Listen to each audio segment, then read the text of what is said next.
Welcome to PTI, boys and girls. I am Sam Mulberry, and I'm joined by Gehrz. So, Sam, we just had a discussion board as we wrapped up the Middle Ages, and students shared, kind of at our prompting and requirement, a piece of medieval wisdom that they were especially struck by. As you read through responses from at least your students, maybe others, like, what was most surprising about what they found wise about the Middle Ages? Well, I'm going to answer your question, but I want to point out one other thing that I really loved is I loved how often I read a reference to the webisode, to a conversation we had, or something one of us said about Aquinas, or one of us said about the sacraments, things like that. That's, you guys are doing your job when we see that. Actually, I mean, I was overwhelmed by the number of people who wrote about the sacraments and how interesting it is to think about the sacraments in the 21st century. And I think part of it is, I think for any church tradition, one of the observations that I've had is that whatever your tradition doesn't have, there's kind of a yearning for that to a certain degree. So I think, now a number of our students are Catholics who wrote about the sacraments, but a number of them were Protestants who also sort of had this kind of interest in saying, well, there seems like there's something to this. And I would hope that's a feeling that when you study the Reformation, that happens a lot, that you say, like, yeah, it was important that we did this, but there are some things that it would be interesting to revisit, some questions, because when you get into a debate or an argument, there's this human tendency to polarize and to say, well, if we're going to break away, then we're going to throw everything out. Instead of saying, like, well, if we could do this in a softer way, maybe there are actually pieces we'd say, maybe we don't want to we want to rethink what a sacrament means in terms of the conveyance of grace, but maybe we want to think about these sacred rituals, things like that. I also think in the 21st century, there's so little that we hold as sacred that there's maybe this yearning to want to have that back. I think what you say about the Reformations is a really good preview for where we're actually, they just did. I mean, is that I think the Middle Ages is interesting because we do have some Catholic students who maybe find something familiar. We also want to be careful of not just saying, well, 21st century Catholicism is just like medieval Christianity, which it's absolutely not. But I was really glad, especially to see my Protestant students engaging a little bit more deeply with sacraments in the discussion board, because on I think it was a museum assignment, often one of two things happened. It was somewhat superficial, right? And this pushed you to think a little bit more and engage with others, or like you just focus on salvation, which is kind of our focus. And if you don't believe in that, it's easy to keep it at a distance. The discussion board did well of saying, let's push past that and think about what else is happening in the sacraments. But then as you get into the Reformation Museum, I think everyone has to do something like that, because even if you're Protestant, you find there's not just one Protestantism. And so I think a real good skill of the course is, how do you kind of, first of all, learn where do I come from? What am I rooted in? But then as I encounter these other traditions that are related to my faith in important ways, how am I both appreciative and critical of them? And then do the same thing for my own tradition, right? So you'll see that a lot as we continue, probably on the exit interview one way or another. So Chris, one of the other big topics we've talked about since push this off since the last webisode was the Renaissance. Now, you and I are good friends. I know you're not a huge fan of the Renaissance. What? Well, what I want you to do is tell me what you do love or appreciate about the Renaissance. So the subtext for this is, of all the lectures in face-to-face CWC, the one I have never given and probably never will give is the Renaissance lecture. But all that being said, here's what I love about the Renaissance. I'll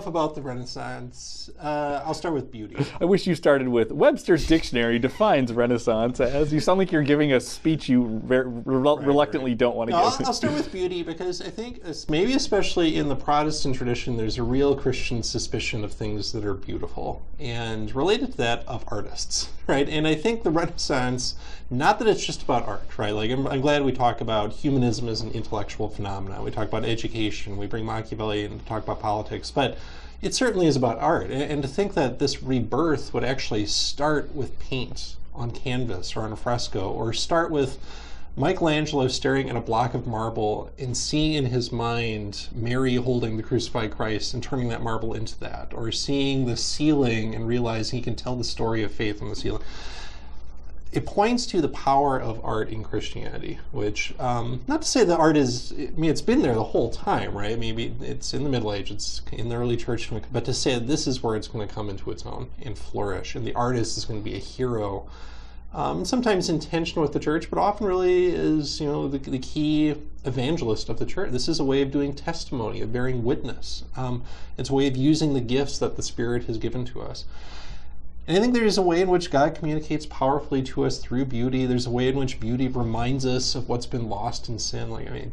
I'm not the one to have this conversation, but as someone who is prone to be suspicious of some of the optimism of the Renaissance, some of, I think, the elitism of the Renaissance, that is what I'm left with, and it's undeniable that it reminds us of the power of beauty and the importance of artists, and so that's what I'll say. I think there's also a sense of, if the key motto of the Renaissance is this ad fontes idea, that there is this sense that part of how we move forward is to look backwards, and not to say that the Renaissance is only this regression backwards, but it is to say there's something. As a historian, you have to think there's something beautiful about saying, well, we have to look back too. I think is a pretty powerful thing. Sure. Okay, let's move on to the Reformation. I'm sorry, I'm out of practice. Let's move on to the Reformation, which closes Unit 2. So Sam, I need you to help me prepare. I'm going to take on Amy in a moment. In food chain, besides Martin Luther, are there any figures from the Reformation that I should think about putting in my top 5? There are so many, but I think I'm going to say Erasmus. Erasmus is one of my favorite figures in CWC, in part because he lives kind of in a similar way to Augustine. He lives in multiple worlds. Erasmus is a Renaissance figure. He's also deeply involved in the Reformation at its beginnings, and is an active player at the beginnings of the Catholic Reformation, even though by the end the church is not going to embrace him. In fact, they're going to push themselves away from him. He's also a deeply medieval person too, though, in terms of how he thinks about his response to Machiavelli is a very medieval response. And I don't mean medieval as like backwards, but medieval is like thinking the government is about the common good, is about that the role of a leader should be to try to emulate Christ the King. So I think he lives in interesting places there. I think he actually, because of his unique position relative to the Protestant Reformation and his desire to want to both hold the church together and make the church better, I think he's able to see the Reformation with a kind of distance. That I think when you start to study, especially someone like Luther, who ends up being sort of a militant figure, and in the second generation reformers as well, like really trying to, they're so enamored with what's happening in the Protestant Reformation that they don't often have that distance to say, but what is the problem? As we were just saying, like, what are those things that are lost? Erasmus has some distance because the church isn't necessarily listening to him, and he's not part of what's happening in the Protestant Reformation. He lives in a unique space. Unique is exactly the right word. He's unique because, as you said, all these stories of Unit 2 converge in him and move out through him, right? And he straddles all of these, but also puts him in this impossible position if he can't win. If you just look at the end of his life, Erasmus loses, right? His works are banned by the Catholic Church. Protestants despise him for not taking their side in the Reformation. He doesn't win against Machiavelli, right? As we see regularly in our politics today. And so it's interesting because at the same time, I want to agree with you that he's a hugely significant figure, even though, in the moment, it really didn't seem like he was that significant. He was almost forgotten, really, at the end. So we'll no doubt, one way or another, come back to Erasmus. So Chris, I made you talk before about something you didn't like. Now I'm going to make you talk about something you love, truly, truly love, and that is pietism. It is. And pietism is something that we teach in this course, and sometimes students, it's their first introduction to it, and it's kind of hard to wrap your head around. So what should students know about pietism? This will be a first draft of something that Pastor Laurel asked me to actually give a talk on pietism this November. So come back in chapel sometime before Thanksgiving, and I think I'll have a chance to flesh this out a little bit more. I'll say, again, a goal of this end of the Unit 2 as you move into Unit 3 is helping you understand kind of where you fit in the story, right? And I don't know if you noticed the pietism piece, the last museum, too much. It's kind of tucked in at the very end. If you didn't want to, you didn't have to write a lot about it. That is where I found myself. Pietism seen through the Covenant Church, which is my home denomination, and then coming to Bethel, kind of helped me make sense of why I didn't feel like I fit in some other kinds of churches. It helped me resolve some tensions. Probably above all else, what do we do with disunity, right? And that's why I'm drawn to Erasmus, is temperamentally, I'm drawn to someone who wants peace, right? And who feels like we should not have to split. And, pietist organizations, including the two I just mentioned, struggle with this and don't do it perfectly, but there's that instinct in pietism to say, let's focus on what's essential, right? And those beliefs matter. How we live them out matters even more. But what also matters is we do not get caught up in debates that distract us.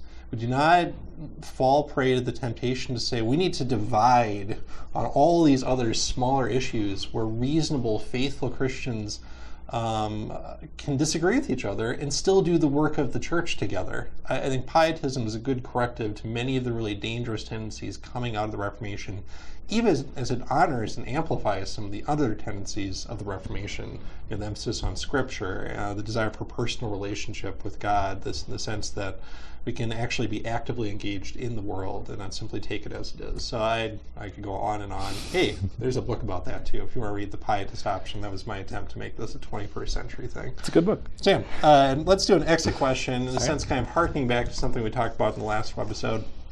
I think we had to make the case about who's the better model for Christians, Benedict of Nursia, Francis of Assisi. At least a couple of discussion board posts talked about those two guys. Is Celeste of Una 2 that the institutional Christian church is inherently flawed? Now, I felt like that's where you were headed with your Francis case. Yeah, and I want to answer this question carefully because I want to say yes, but. Yeah. Because if I just say yes, there's the fear that someone would say, well, that's why we shouldn't have an institutional church. I'm going to say yes, but it's because it's a human institution, and any human institution or human endeavor is going to be flawed. I mean, to go back to our friend Erasmus, when he's asked about joining the Protestant Reformation, one of the things that he says when he writes back to Melanchthon is he says, order things as you will, there will still be faults enough. Because he's saying any way that you want to rebuild the church to look like this or look like this, if our goal was to try to create a perfect institution, the problem is that we're the problem. Mm-hmm. Like we are human beings. We are sinful. We are selfish. We are all of those things. We're also all these wonderful things. Mm-hmm. I mean, this is what it means to be a human. But it's a human institution. It's a human institution which is trying to reflect the kingdom of God as best as we can, and it's always going to be flawed. So I say yes, human institutions and institutional churches are always going to be flawed. But that doesn't mean we need to get rid of them. We just need to realize we shouldn't, and this is very Augustinian, right? We shouldn't look for the kingdom of God in our reflection of it. I mean, this is Platonic even, right? Yep. We are creating something which is participating loosely in the form of the kingdom of God, which is the form, right? So we shouldn't expect it to be that thing, but we should aspire to it. Mm-hmm. Yeah, I'm glad you mentioned Augustine, because this is why I think what you read about the city of God is such a powerful reading. And in the moment, we focused there on how do we participate in political, economic, social life. All that he says pertains to the church. Every human institution down here, even the church, is a mixture. It's got wonderful things in it. It's got terrible rot in it as well. And there's no way around that. Right? The invisible church is something different, but we're talking about the visible institutional church. Now, I don't go as far as Augustine to say, and yet you then need to be saved through the sacraments of that church, right? I'm Protestant enough to be a little suspicious of that. And I'm at war with myself in this. I'm actually personally in a moment where I'm more disillusioned with institutions, and I want to tear them down and say, we're a movement, not institutions, and the Spirit's going to lead us and build something new. And yet I know 10, 20, 100 years, whatever movement that is, if it exists, will turn into an institution. That's kind of the story of the church too. And so where I land is something more like Luther, right? Which is say it's flawed, it's not perfect. As long as we have this willingness to critique it, right, even as we're faithful to how Jesus is working through it, I think that's the healthy approach. I still think institutions are important. I'm always a little bit troubled when I hear students who say, I'm just a follower of Jesus. As if you can do that apart from an institution, a community, historical context. This is how humans work, right? We are social creatures and we form institutions. The problem is institutions then start to protect themselves.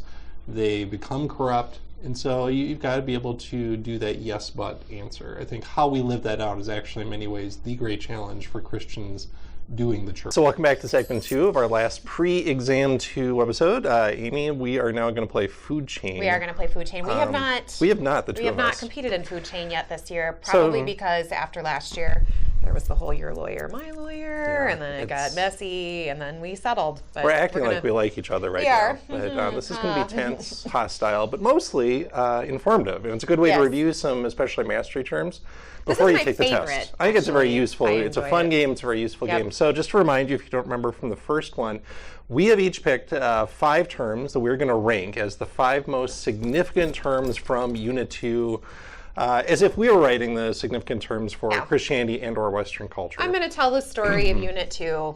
These are the people that I'm going to anchor my story around. Well, do you want to start then? I most certainly. Okay, who's your number 5, Amy? All right, so my number 5, and I go over here, if that's what Sam and I usually do. Sam, sure. Right? And I have bad spatial relations. I have terrible spatial. Oh, look, there's dots. Hit your mark. I'm going to choose Muhammad. So number 1, I tend to I do compose a list chronologically. I like to think about like where would my unit start, and so I'm going to use Muhammad to sort of root us first of all in the 6th century. Muhammad is born in 570, but to do as a reminder the ways in which Christianity during this time period is not going to be developing and changing and being shaped in a vacuum. It's not. It's now going to come in contact with and be shaped by and responding to both not only theologically but also in terms of actually like physically as we think about the Crusades and otherwise in opposition and yet at certain moments, I'm not going to go so far as to say harmony, but finding commonality with another one of the world's great monotheistic traditions. And so Muhammad, who is the prophet of Islam, who to this day is sort of what really centers the religion of Islam, looking back to Muhammad not only as a spiritual figure, a man, not divine in any way, shape, or form, but Muhammad's actual life and example and teachings are what structure the daily life of Muslims everywhere. And so to me, that's not something that can be ignored. It's not a one-off. He's not like, and it's not like it's something that we bring into the story in an obscure way. In many respects, a lot of what is actually going to happen in terms of like Christianity, not just with Islam, but in other cases too, is going to start to become increasingly like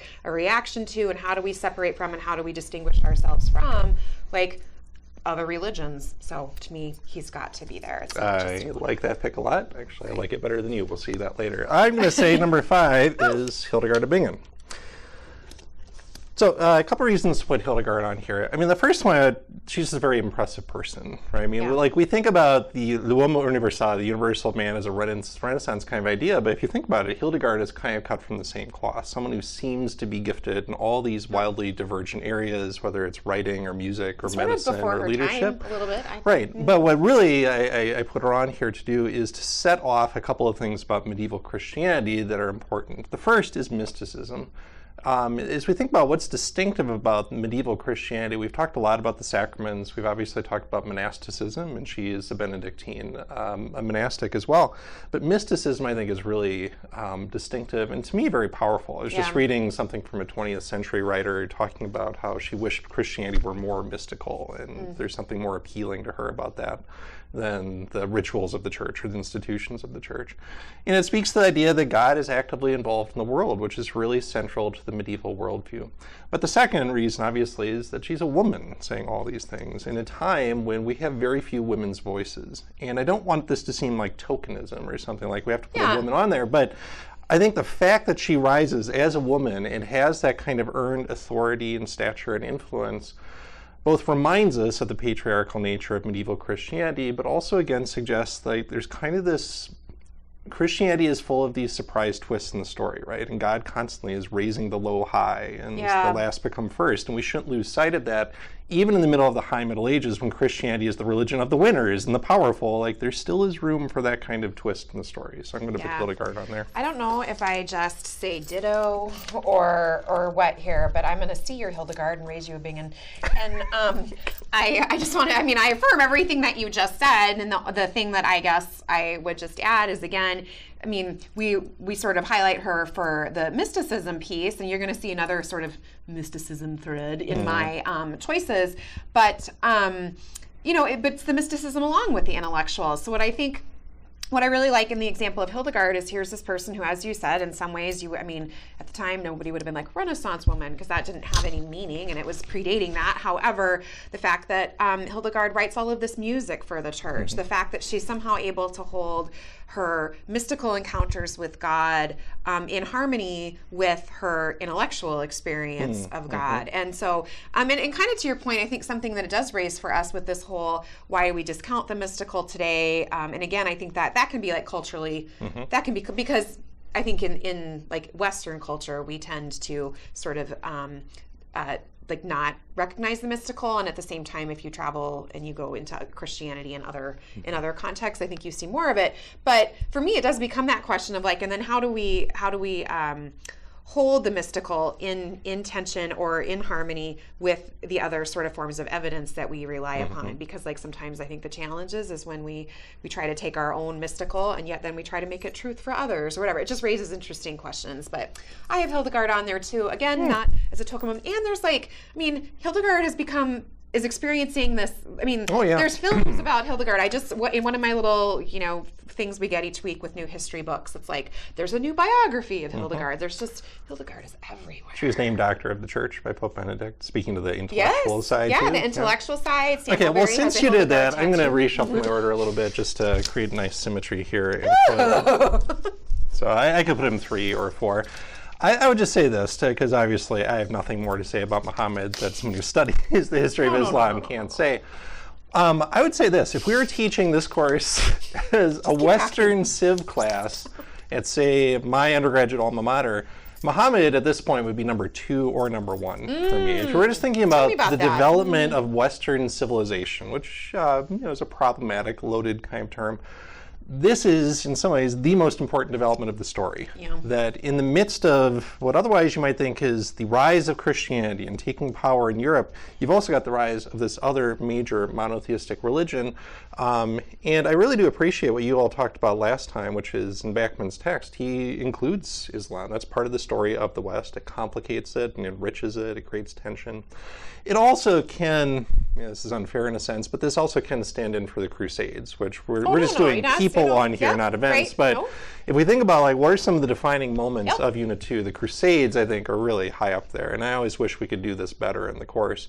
For all the reasons we talked about the museum, but also like this is in the background even of the Reformation. You might have noticed that Michael Sattler gets in trouble partly because he will not essentially go on crusade to fight the Turks, who are in Central Eastern Europe in the 16th century. And obviously this is still part of international relations and interreligious relations to this day. So I think if we're thinking about like the long-term impact as well as the kind of medium-term impact, Muhammad is hugely important. Well, no arguments there. Now it's time to start doing Now it's time to start to see some.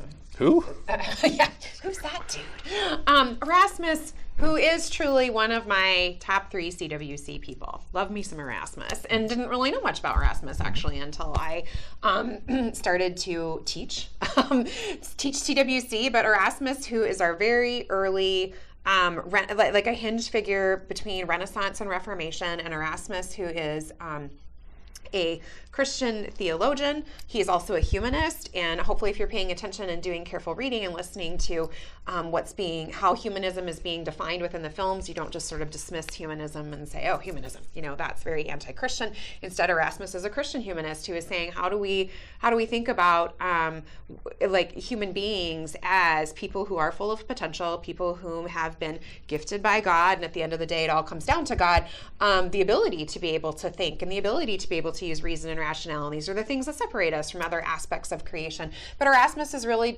wrestling with this idea of like who are we in terms of what does it mean for this relationship between humans and God?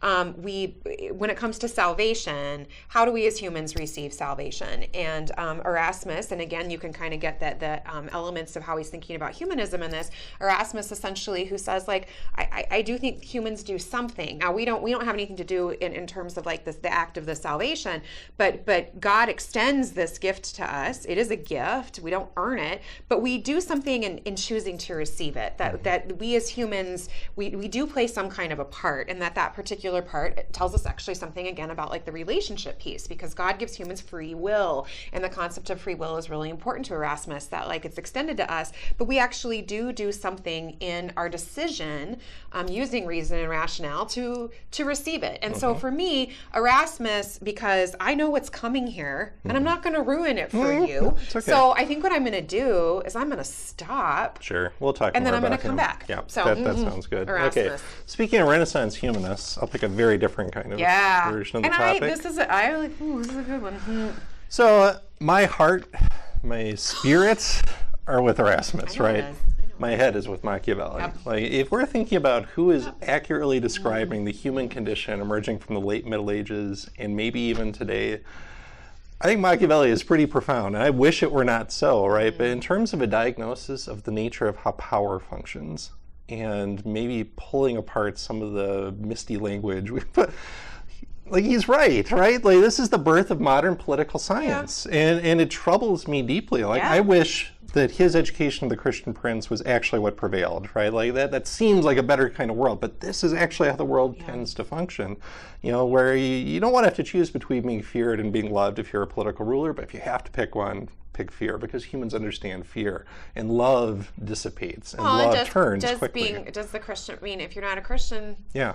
Boo. Well, and the other reason I want to pick him is that, in a sense, the story of Unit 2 is the birth of this medieval Christian civilization, this medieval Islamic civilization, one in which faith and reason don't have to be at odds, and we can build something that is saturated with essentially, we're striving for heaven. You know, we debate how we get there, but in a sense, heaven is here on earth too, right? And he is tearing all that apart. He doesn't care about salvation. And he says, go ahead and act religious, but it doesn't really matter if you're personally religious, right? And it punctures everything we've been building. Right. But in a sense, this is going to be the modern age we talked about in Unit 3. Machiavelli is just a little ahead of his time. Well, and such an interesting affront to, after coming off of centuries of where we really can say, like, whether people were, quote, leading good lives, or whether people were actually on a daily basis, like, motivated by, like, I want to do good for God, they believed in God. I mean, like, they believed that, like, you know, you're good, and that's why we have a whole system of, like, you know, penance, and because it's like, we gotta, whether I'm, like, actually motivated in my heart, I actually believe something bad is going to happen if I don't do something to compensate for that. What happens when people come on the scene who are like, I don't buy it? Yeah. And guess what? I sleep fine at night. I don't feel bad, and like, I'm good. So, I mean, I think that's such an interesting upset to a power shift to be like, I mean, I think maybe that's the theme running through. Like, I like kind of twists in the story. Yeah, right? it is and a twist in the this is story. a twist. At the same time as Luther, you've got this. In many ways, its reach is going to be as far extending as Luther's. Okay. Yeah. Number two. Number two. So for me, number two. So I've kind of made my way into the Renaissance here, and so I have chosen Leonardo da Vinci. So I mean, central figure to the Renaissance in terms of, in the encapsulation of what we think of as a Renaissance person, or what we call a l'uomo universale, somebody who is gifted in multiple areas, somebody who's striving to achieve in multiple areas. And so Leonardo's obviously contributions not only to art during the Renaissance, which to me, it's like we could teach the Renaissance in many respects just by focusing on Leonardo, because of all these interesting things we need to remind ourselves. Like, if people are painting and have the time to literally spend like months and months and months and months and months, that's turned into years by this point, on particular paintings, like, to teach us things, they're beautiful, that means life's pretty good. It means that, like, society is stable, people have money, there's wealth, there's investment in intellectual pursuits, because these paintings reflect obviously a type of intellectualism. Like, they're not just like, you know. And so, but beyond that is the ways in which we can think about Leonardo as this person who embraces both like Aristotelian type of ideas and Platonic ideas, because he is investigating the world around him, and he is trying to figure out like how the human body works, how does flight work, all of these sorts of things. So to me, it's like we think Renaissance, we think Leonardo da Vinci. Yeah, I mean, kind of hinting at some of the themes of the scientific revolution on the other side of the test. Kind of leading us forward into pursuing truth in multiple ways, but also pursuing beauty. Yep. All right, I will go back to the Middle Ages, having torn it down a little bit with Machiavelli, and talk about Thomas Aquinas. Now, in a sense, I just kind of want to say, see the last webisode, because Sam and I talked a lot about Aquinas, and I tried to make the strongest case I could there for why he's such a significant theologian and philosopher. I guess what I'd say is, like, in a sense, most of what we've talked about is this medieval Christian civilization does get torn down. You know, and whether that's happening through political conflicts, through the Black Death, through the corruption of the church, through the challenges of very different sorts of people like Leonardo and Machiavelli, and then got to Luther at some point here. Yeah, so what endures of the Middle Ages? You know, it's Gothic cathedrals, right? Which I find as powerful as Sam does. Yeah. But they're also, it feels like visiting a museum. If you visit mentally the work of Thomas Aquinas, that endures, right? To this day, the Thomistic system is incredibly powerful. And even as a Protestant who's not especially drawn to Aristotelian philosophy, there's something kind of staggering about the work of this guy. But what I didn't talk about last time that I should have is that for all of that, Thomas Aquinas' goal is not to produce an intellectual marvel. You know, that's just his way of reaching for what he calls the beatific vision. He thinks that our purpose is to see God in the face.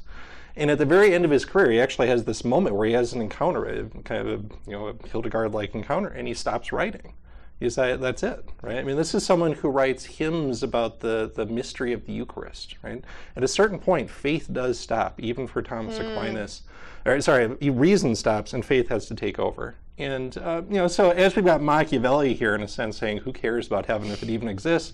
You've got Thomas who says, like, down here is wonderful and open to our understanding, but we are still striving beyond this world. Our citizenship is not here.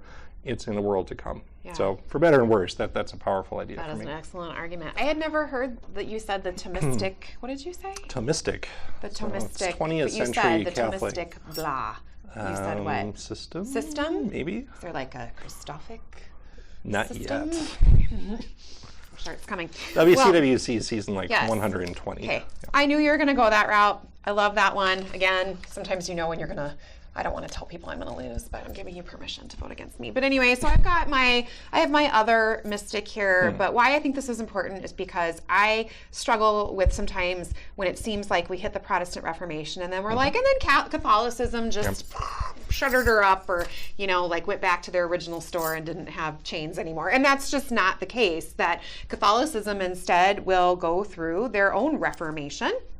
And that in the midst of that, trying to define who are we? And what I think is so interesting about that is not coming out of it from sort of a place of like, well, here's what Protestantism is, here's who we are, and but rather to say our reform is actually for ourselves. So as much as it is a response to what is now becoming defined as the Protestant tradition, it's also saying, well, all right, like who are we going to be? What do we continue to affirm? And what's interesting is while some things do change, and they needed to, because we are well aware of the corruption that existed within the church, again, both like practically as well as theologically, the corruption.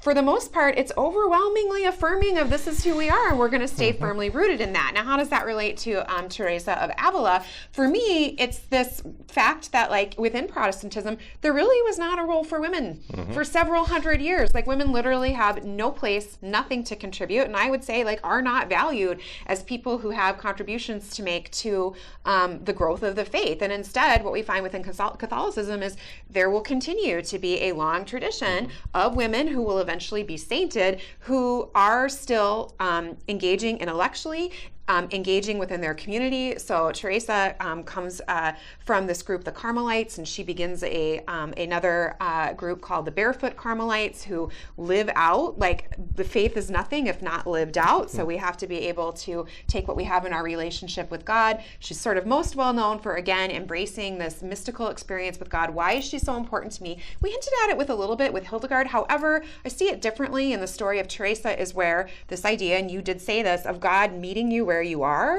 And I will say, for me as a woman personally, and while I don't feel like a marginalized person in the 21st century, but when I study women in history, I realize the ways in which, like, wow, so many female voices are absent, as are those of many other minority groups. And yet at the same time, what's beautiful to me is the people in Christian history where God's like, but not between you and me, that, like, God speaks to as you said, like brings those that are low and raises them high, brings those on the margins. And so Teresa has these visions and these encounters with God that she is able to write about, that she's able to put into music, into prayers, that when you read them today, and that's one of my favorite moments actually in CWC is at the end of a lecture, I read a prayer by Teresa, and like I think students' responses like feels like it could have been written right now. It feels very contemporary. And to me, like that's one of the beauties of people's personal experiences with God, whether it's Augustine, whether we want to point to Aquinas, the Thomistic system, or Hildegard, like people's personal experiences with God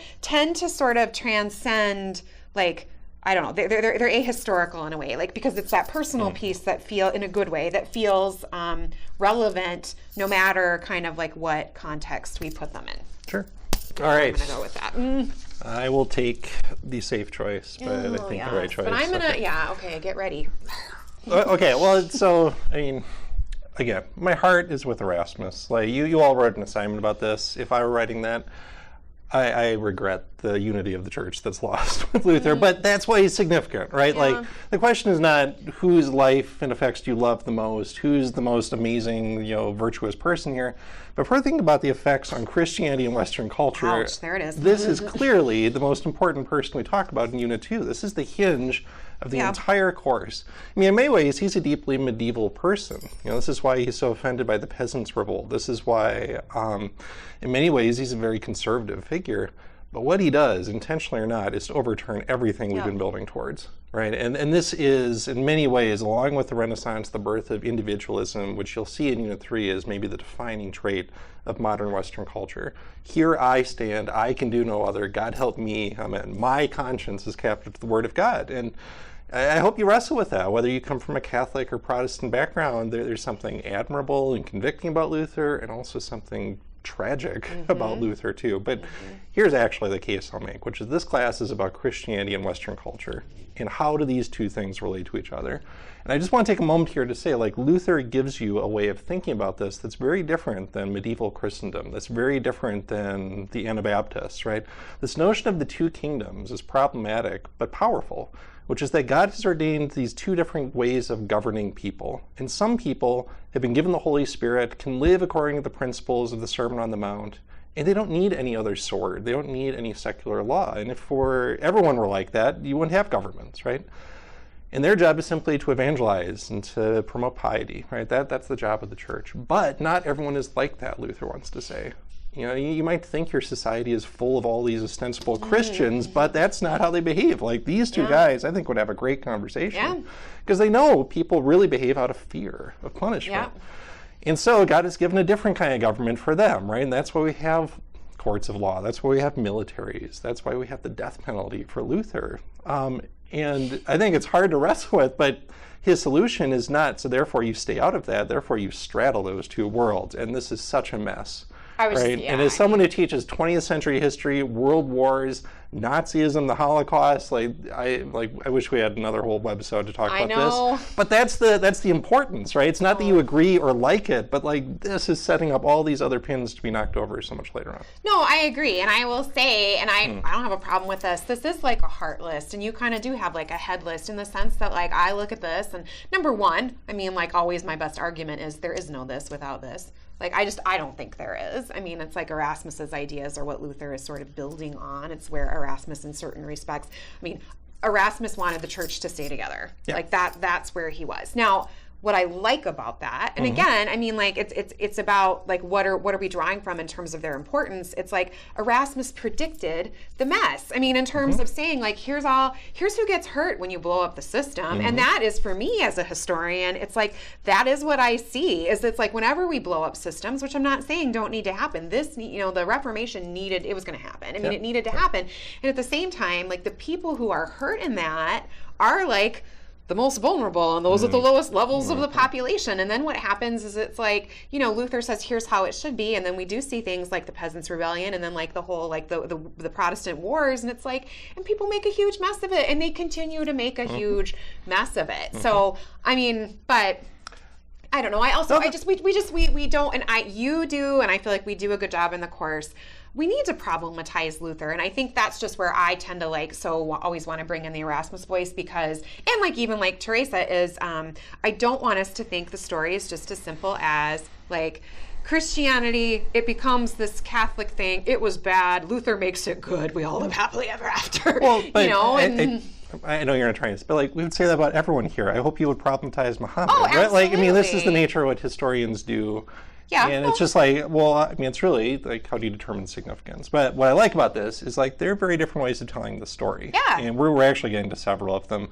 Students, you don't have any work here except to, sorry. No, I was just going to say, and that's why I think it's so fun to talk about. It's also why we have so few friends, Yeah. Because who wants to talk about it? But don't because you can't help as a professional to completely remove your personal. So it's like I'm bringing a female experience to how I'm thinking about it, and I'm bringing the experience of what I study, and you're bringing your experience of, you know, being a military historian in many respects to what you study, and your own, like, you know, expertise as it relates to Protestant Christianity, you know. So I think that's what is so good and interesting in students. That's what we want for you, is like, it kind of isn't black or white. It's choose a side and make a good argument. And what we want from you is like, make a good argument. Right. So we do want black and white in the sense that we're going to ask you to vote on which is the better list. But more importantly, we want you to think about all this before the test tomorrow, because one way or another, lots of this is going to show up, whether it's in an essay or a connection question or somewhere else on the exam. So hopefully this was a helpful review for you. We'll be back in a second to wrap up this webisode. All right, we're back. Amy, it is happy time. What do you have for us? Oh, well, happy birthday to retired NFL place kicker Gary Anderson, who is 60 years young today. I mean, like, that was not that long ago. I mean... Oh, see, I feel the other way. I thought he was like 55 in 1998. So well, I would he expect was, that he was, but again, now that we're middle-aged, it's like, why isn't the dude still doing That's it? right. Sam, as a Vikings fan, is it still too soon to talk about Anderson's missed field goal in the 1998 NFC Championship game? You and I, seniors in college, like, I remember this. Do you remember this? It's too soon. Oh, okay. So, can you tell us what it's like to root for a team that wins the Super Bowl? Because I've never experienced well, that. but it's been a so while long. for you. It's been so long. And I'm actually now morally opposed to the NFL, but that's a whole other story. But like, no, I mean, this was not the time I didn't have children at this point, but we referenced this as a point where, was it 2 years ago? The Vikings have like a tragic loss every season. But when we said to our son, as he's crying, we're sorry, this is what it means to be a Vikings fan, and you need to think about whether or not you're ready for that. And you know, he was 10, but we were like, you gotta do some thinking. It's a choice everyone has to make. When Blair Walsh missed the field goal against That's what I Seattle meant, in the playoffs. 2 years ago, right? Yeah, 2 years That was more ago. than that. But Was yeah. it? Yeah. I actually like sat down with my son and like said, "This is your initiation," and then I told him the story of 1998. A lot of boys became men. That's I right. feel like That's right. at that particular point. It's like a Vikings bar mitzvah of sorts. Amy, happy anniversary to Apollo 11. Yes, so much Apollo 11 action All right now. Which launched from Florida 50 years ago today. Neil Armstrong and Buzz Aldrin walked on the moon 4 days later. Amy, your family likes to travel, right? How likely is it that your children will one day take a trip to the moon? Oh, wow. Well, I mean, in terms of do I think that's going to happen in our lifetime, I feel like, unfortunately, if you follow this makes me feel so nerdy. If you follow NASA and if you follow like the economics of NASA and funding for NASA and things like that, what makes me a little sad is that the general population is a lot more interested in this, going to the moon, than we are in pursuing going to Mars, and that's actually way more important. So I'm gonna offer you a problematic answer, which is I think this might happen. I hope my children live long, happy, healthy lives. I do think this will happen. Now, I would like a lot more for them to be able to go to Mars. However, this Not is for your children, for anyone to make it to Mars. yes, for anyone. Okay. I mean, because they're gonna. Yeah, I mean, like they're. Right. But I do think this is going to happen. So if we're talking about, I assume this question was like in the abstract. Yeah. Yes, I think this is Can going to happen. I tell you a for real story? Yeah, 2 nights for ago. reals. 2 nights ago, I had a dream. I have vivid dreams. I had a dream that I was on a shuttle to the moon. But you know what was on my mind? I'm going to record the first podcast from the moon, because I had the equipment with me and I was so excited to think about what should we talk about on the moon in the first ever podcast on the moon. And were you like, where's the plug? Does USB? What's the? That's exactly right. That is exactly right. Is that really true? I swear. Why do you think you were thinking about the moon? Know. I don't know, but I remember sitting in the dream on the shuttle thinking, we're going to record the first podcast from the moon. This is going to be a thing. It Would could you listen happen. to that? I don't know. Sure. Yeah. It could happen. Yeah. It could happen. You heard it here, That's folks. right. Wow. Okay. Happy trails. Unit 2, my faves. Sam, what are you most looking forward to about Unit 3? The scientific revolution. And the scientific revolution, because this is the point. Said with That's right. gusto and This is the point for confidence. students when the world you live in is going to start to intersect with what we're studying, and then you can read the history backwards. This is that that sort of connection. Yep, we're ready. We're getting there. It's So I where think it makes sense to do it. That's the big thing. Time for the big finish, Amy. Yeah. Test is tomorrow. Any last advice? We've said some of these things along the way, so the advice never changes, but it's good advice, I think, which is make sure you have plenty of time. Prepare for this like any exam. This is, quote, it's open book. That tends to burn people because you take too much time. With the objective section, don't answer things with confidence. Come back to it later. Leave plenty of time for your essay. As you do your essay, really look at the questions within the essay. We expect you to answer every one of those questions that are embedded within that paragraph long question. So give yourself plenty of time. Go with your gut, go with your instinct, and you do have it is designed to be done in the time allotted to you. But yes, study, prepare for it like you would an exam you'd be taking in a regular And classroom. while you're studying, go on to Moodle, vote for Amy, be the winner of Food Chain, right? Is that what we're saying? Chris isn't here anymore, so we can say whatever we want. Yeah, vote for Amy. It won't help you on the test, but remember, allow flash. It might.